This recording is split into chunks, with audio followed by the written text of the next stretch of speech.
Salam, salam kemenangan. Senang sekali saya Dewi Abraham menyapa Anda. Hari ini saya menyampaikan firman Tuhan tentang compassion yang diambil dari Lukas 10 ayat ke-30 sampai 37. Silakan saudara baca secara keseluruhan di rumah. Saya akan bacakan ayat yang ke-37, demikian firman Tuhan. Jawab orang itu, orang yang telah menunjukkan belas kasihan kepadanya. Kata Yesus kepadanya, pergilah dan perbuatlah demikian. Tuhan Yesus memberikan perumpamaan tentang belas kasihan itu seperti ini.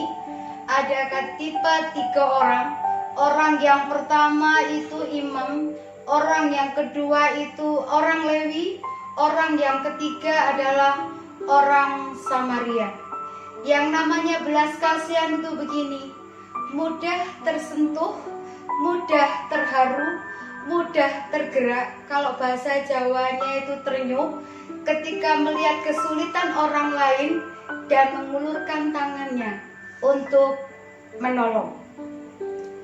Tuhan Yesus kasih perumpamaan yang pertama itu begini, imam. Siapakah imam? Imam adalah pemimpin rohani, orang yang Tuhan percayakan untuk memimpin suatu ibadah, orang yang mendengar suara Tuhan, orang yang dipakai Tuhan luar biasa. Tetapi sesuatu yang menyedihkan, ketika imam itu yang notabene pemimpin rohani, yang harusnya punya kepedulian terhadap orang lain, ketika melihat orang yang dipukul perampok habis-habisan, hanya melihat dan lewat. Orang kedua yang ada dalam perumpamaan adalah orang Lewi. Siapakah Lewi? Lewi adalah orang pilihan, orang yang dikhususkan oleh Tuhan untuk melayani Tuhan. Harusnya orang Lewi, imam, orang yang melayani, orang yang dipakai Tuhan, ketika melihat orang lain menderita kesulitan, menderita kesusahan, harusnya tidak hanya melihat, tapi ulurkan tangannya untuk menolong. Perumpamaan yang ketiga adalah orang Samaria. Orang Samaria yang dianggap orang kafir karena dianggap tidak mengenal Tuhan. Ternyata orang ini punya belas kasihan. Arti belas kasihan yang kedua itu begini, tidak hanya simpati, tapi empati. Orang Samaria ini tidak sekedar tergerak, tapi bergerak untuk menolong. Bedanya simpati dan empati itu begini saudara. Ketika terjadi banjir bandang di Manado, orang banyak tulis di media massa, turut berduka atas musibah yang menimpa saudara di Manado. Tapi yang namanya empati itu begini, ikut bergerak untuk memberikan tenaganya, waktunya, bahkan mendonasikan uangnya untuk menolong yang sedang mengalami kesulitan. Simpati tidak hanya berhenti simpati, harus berlanjut kepada yang namanya empati. Ada dua kejadian, yang satu membuat saya sedih, yang satu membuat saya sukacita. Kejadian yang pertama ketika saya dalam perjalanan naik angkutan umum menuju Kalideres, ada kecelakaan tabrakan motor sama motor. Di kerumunan massa itu banyak orang hanya menonton, ada yang ambil gambar dan share cerita, di sana loh ada kecelakaan, tapi tidak melakukan apa-apa, hanya beberapa orang yang menolong. Saya bingung, yang pintar ini HP-nya atau orangnya. Tapi saya bersuka cita ketika saya melihat bagaimana seorang yang punya empati yang luar biasa. Ketika saya ada di Singaraja, kacamata saya hilang, saya harus ke optik. Pak Peter antar saya. Sampai di depan optik ternyata ada tabrakan, ada kecelakaan antara mobil sama motor. Kami turun dan Pak Peter bilang begini, Bu Dewi tunggu di sini. Saya melihat Pak Peter langsung bunyikan peluitnya, kemana-mana beliau bawa peluit. dia atur jalanan, dia bantu bopong yang kecelakaan itu, dia telepon polisi untuk menuju lokasi. Ini loh yang namanya belas kasihan, tanpa didorong-dorong, kesadaran sendiri melakukan pertolongan kepada orang lain. Saudara, mengapa sebagai orang percaya, orang Kristen, kita harus memiliki belas kasihan? Ternyata kualitas hidup kekristenan kita bukan ditentukan oleh berapa banyak kita beribadah, sudah berapa sering kita melayani, tapi ukuran Tuhan begini. Kekristenan kita bukan hanya teori, bukan hanya slogan, tetapi tindakan nyata. Matius 5 ayat 21 begini, jika hidup keagamaanmu tidak lebih daripada orang Farisi, kamu tidak layak untuk kerajaan Allah. Kita bisa melayani, kita bisa mengadakan mujizat, tapi kalau kita nggak punya hati untuk menolong orang lain, kita berdosa di hadapan Tuhan. 1 Korintus 6 ayat 10 dengan tegas katakan begini, orang pelit, orang kikir tidak akan masuk ke dalam kerajaan Allah. Mengapa kita harus memiliki belas kasihan? Yang pertama, karena Yesus Tuhan kita adalah pribadi yang penuh dengan belas kasihan. Satu contoh Markus 6 ayat 34. Ketika Yesus melihat ribuan orang itu, hatinya tergerak oleh belas kasihan. Yesus tahu mereka lapar. Yesus segera bertindak dan memberi mereka makan. Jangan sampai saudara, orang datang kepada kita dan bilang begini, Bu, saya lapar, saya belum makan. Saudara bilang begini, sudahlah, berdoa saja, nanti pasti Tuhan tolong. Ini kekristenan yang teori loh. Bukan hanya doa, tapi uang kita harus keluar. Miliki belas kasihan. Karena apa yang kita punya itu bukan milik kita. Kita ini hanya pengelola atau steward, bukan pemilik atau owner. Kalau kita lihat Lukas 11 ayat 3, berikan kami makanan yang secukupnya pada hari ini. Ternyata artinya begini, cukup buat kita berarti ada hak orang lain yang ada di sekitar kita yang harusnya menerima pertolongan kita. Satu saat ada seorang pemimpin datang kepada Yesus. Saudara bisa baca di Lukas 18 ayat 20 sampai 23. Pemimpin ini bilang begini, guru yang baik, bagaimana caranya supaya dapat hidup yang kekal? Yesus bilang begini, kan dia pemimpin, jangan mencuri, jangan membunuh, jangan berdusta, hormati orang tuamu. Pemimpin itu bilang begini, aku sudah melakukan semua itu sejak masa mudaku. Dan Yesus bilang satu kata, ayat 22. Kalau begitu, jualah apa yang kamu punya dan bagikan kepada orang miskin. Saudara tahu, pemimpin itu pergi dengan sedihnya karena hartanya banyak. Lukas 12 ayat 34 catat begini, di mana hartamu berada, di situ hatimu berada. Lihat tangan saya.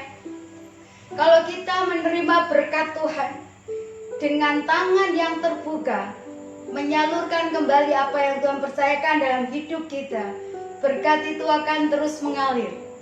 Amsal 11 ayat 25, orang yang memberi akan tetap berkelimpahan, tidak akan kekurangan. Kita tidak boleh menggenggam. Saudara, jadilah pribadi yang memiliki belas kasihan seperti Tuhan Yesus. Yang kedua, mengapa kita harus memiliki belas kasihan? Karena belas kasihan kita menyelamatkan nyawa orang lain. Belas kasihan kita menyelamatkan hidup orang lain. Musim pandemi, saudara lihat, banyak orang mengalami kesulitan. Ada yang anaknya sakit, ada yang tidak bisa bayar sekolah, ada yang susah untuk makan. Itu tugas kita untuk menolong mereka. Kasih kita dibuktikan dengan apa yang kita lakukan, bukan dengan apa yang kita katakan. Seandainya orang Samaria itu cuek, acuh tak acuh seperti imam, seperti orang Lewi, pasti orang yang dirampok itu mati, karena tidak ada yang menolong. Miliki belas kasihan. Saya bersyukur saya boleh dipertemukan oleh orang-orang yang memiliki belas kasihan. Ternyata begini, ada berkat yang Tuhan sediakan kalau kita memiliki belas kasihan. Berkat yang pertama, keturunan kita akan memiliki belas kasihan seperti yang kita lakukan. Amsal 13 ayat 22 catat begini, saudara. Orang baik meninggalkan warisan buat anak cucunya, bukan hanya warisan iman, bukan hanya warisan kekayaan, tapi ada yang namanya warisan karakter. Bapaknya baik, anaknya baik. Orang tuanya murah hati, anaknya murah hati. Saya berjumpa dengan dua keluarga yang luar biasa, keluarga Ko Bibi dan Cik Noni. Mereka orang yang suka menolong orang lain. Saudara tahu, anaknya yang namanya Kasia dan Arbian juga suka menolong orang lain. Keluarga Ko Edi dan Cik Henny Salon Angel, papa mamanya suka menolong orang lain. Saudara tahu, anaknya Aldo, Vivan, dan Meme ulurkan tangannya juga untuk menolong orang lain. Berkat yang kedua, kalau kita memiliki belas kasihan, Tuhan pun pasti berbelas kasihan buat kita. Amsal 19 ayat 17, firman Tuhan catat begini. Siapa yang menolong orang lemah, orang miskin, orang susah, artinya memiutangi Tuhan. Kok memiutangi Tuhan? Maksudnya gimana? Tuhan bertanggung jawab dengan apa yang kita kerjakan. Tuhan berperkara dengan apa yang sudah kita lakukan. Kita berbelas kasihan, kita juga akan menerima belas kasihan. Kami sekeluarga bukan orang kaya, kami orang sederhana. Ketika anak-anak masih kecil, kami masih kontrak biasa, saudara. Tapi saya sama suami sepakat untuk menolong orang. Itu sekitar tahun 2000. Kami menolong orang, ikut di rumah kami selama 3 bulan, 4 bulan. Suami saya bilang gini, sesudah bekerja kalian harus kos, dan kami bisa menolong orang lain lagi. Saudara tahu, hari ini kami menuai. Kemanapun saya melangkah, kemanapun saya pergi melayani, ada orang-orang memberikan kami tumpangan, memberikan kami belas kasihan. Saya mengucap syukur untuk teman baik saya, Pastor John Sapolo dan Pastor Sudiono Erni Kluang, juga keluarga Ardianto Chongpun. Mereka menjemput kami di bandara, mengantar kami pelayanan kemana-mana, sampai acara jalan-jalan, dan mengantar kami sampai di bandara kembali ketika kami akan pulang. Saudara, jangan pernah takut untuk berbelas kasihan kepada orang lain. Saksian yang terakhir, saya punya adik rohani. Saya mengasihi mereka, namanya Rino dan Dian. Sore itu saya ingin makan bakso. Saya kesukaan saya bakso, saudara, sama es campur, saudara. Adik-adik saya tahu semua. Ketika makan bakso, Rino pesan teh 2. Saya pikir buat dia, ternyata tidak. Teh itu 1 buat saya dan 1 buat Oma di sebelah Rino. Selesai makan, Rino bayar semuanya. Oma itu kaget, baksonya dia bayar sama tehnya. Oma itu bilang begini, kok saya dibayarin? Tidak pernah kenal, tidak pernah tahu, baru ketemu di warung bakso itu. Anak saya bayarin.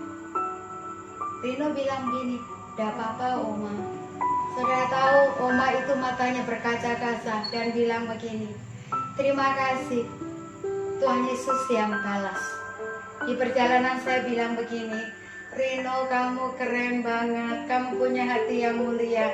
Saya itu tersentuh saudara, istrinya dia itu cerita, Tante tahu enggak kok Ino itu ada tukang sayur yang nggak laku sudah mulai busuk, dia beli semuanya. Ketika ditanya istrinya, kan nggak bisa dimasak, gimana sih? Jawaban Rino cuma satu, sudahlah, nggak apa-apa, kasihan orang itu supaya dia bisa makan. Ini loh yang namanya belas kasihan. Mari saya mendorong saudara untuk berbelas kasihan kepada orang-orang yang membutuhkan. Kalau ada pertanyaan begini, Bu Dewi, kadang-kadang kita sudah berbelas kasihan tapi dimanfaatkan. Percaya begini, Tuhan tidak berhutang. Berdoalah sebelum memberikan pertolongan, karena Roh Kudus akan berikan petunjuk untuk kita melakukan apa yang harus kita lakukan. Tuhan Yesus memberkati. Salam.